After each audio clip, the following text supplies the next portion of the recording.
ने आपको 2 हाथ 2 पैर दिए हैं, अच्छा खासा दिमाग दिया है, और अगर फिर भी आप अपनी किस्मत को कोसते रहते हो या फिर जो आपके पास नहीं है उसके लिए रोते रहते हो, बजाय उसको पाने की कोशिश करने के आप अपनी आसपास की कंडीशंस को दोष देते रहते हो, तो आपको ऐसे लोगों के बारे में सुनना चाहिए जिन्होंने निराशा को आशा में बदला और रास्ते में आने वाले हर एक पत्थर को सफलता की सीढ़ी में बदल दिया।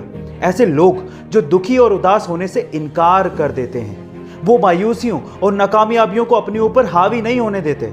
ऐसे ही लोगों में से एक की कहानी आज मैं आपको सुनाने वाला हूं जो आपको बहुत हिम्मत देगी। उनका नाम है विल्मा रुडोल्फ। एक ऐसी लड़की जिसका जन्म गरीब परिवार में हुआ। जब वो सिर्फ 4 साल की थी तो उसे डबल निमोनिया और काला बुखार हो गया, जिसकी वजह से उसे पोलियो हुआ और उसका एक पैर खराब हो गया। अपने पैर को सहारा देने के लिए वो ब्रेसेस पहना करती थी।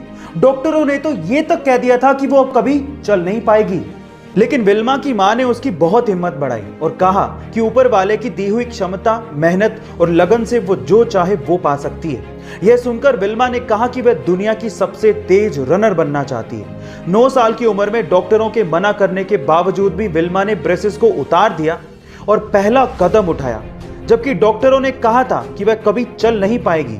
13 साल की होने पर उसने अपनी पहली रेस में हिस्सा लिया, पर वो सबसे पीछे आई। उसके बावजूद भी वह दूसरी, तीसरी, चौथी रेस में हिस्सा लेती रही और हमेशा आखिरी स्थान पर आती रही।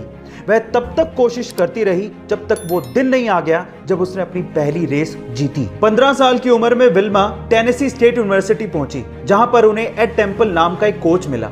विल्मा ने उन्हें अपनी ख्वाहिश बताई और कहा कि वह दुनिया की सबसे तेज रनर बनना चाहती हैं। तब टेम्पल ने कहा, तुम्हारी इसी इच्छा शक्ति की वजह से तुम्हें कोई रोक नहीं पाएगा और मैं भी तुम्हारा साथ दूंगा। आखिरकार वो दिन आ ही गया जब विल्मा ने ओलंपिक में हिस्सा लिया। ओलंपिक में दुनिया के सर्वश्रेष्ठ खिलाड़ियों का मुकाबला होता है। विल्मा का मुकाबला उस वक्त की सर्वश्रेष्ठ खिलाड़ी जूता हेन से था, जो कि कभी हारी नहीं थी। विल्मा और जूता के बीच में पहला मुकाबला 100 मीटर की दौड़ का था और इसमें विल्मा ने जूता को आसानी से हराकर पहला गोल्ड मेडल जीत लिया। दूसरी दौड़ 200 मीटर की थी और इसमें विल्मा ने जूता को दूसरी बार हराया और दूसरा गोल्ड मेडल अपने नाम कर लिया। तीसरी दौड़ 400 मीटर की रिले रेस थी और इसमें विल्मा का मुकाबला एक बार फिर से जूता से ही था। रिले के रेस में आखिरी का हिस्सा टीम के सबसे तेज रेसर को दौड़ना होता है, इसीलिए विल्मा और जूता दोनों को अपनी अपनी टीमों के लिए दौड़ के आखिरी हिस्से में दौड़ना था।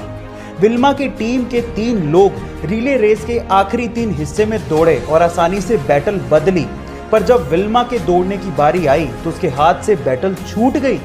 लेकिन विल्मा ने देख लिया था कि दूसरे छोर से जूता हेन तेजी से दौड़ी चली आ रही है।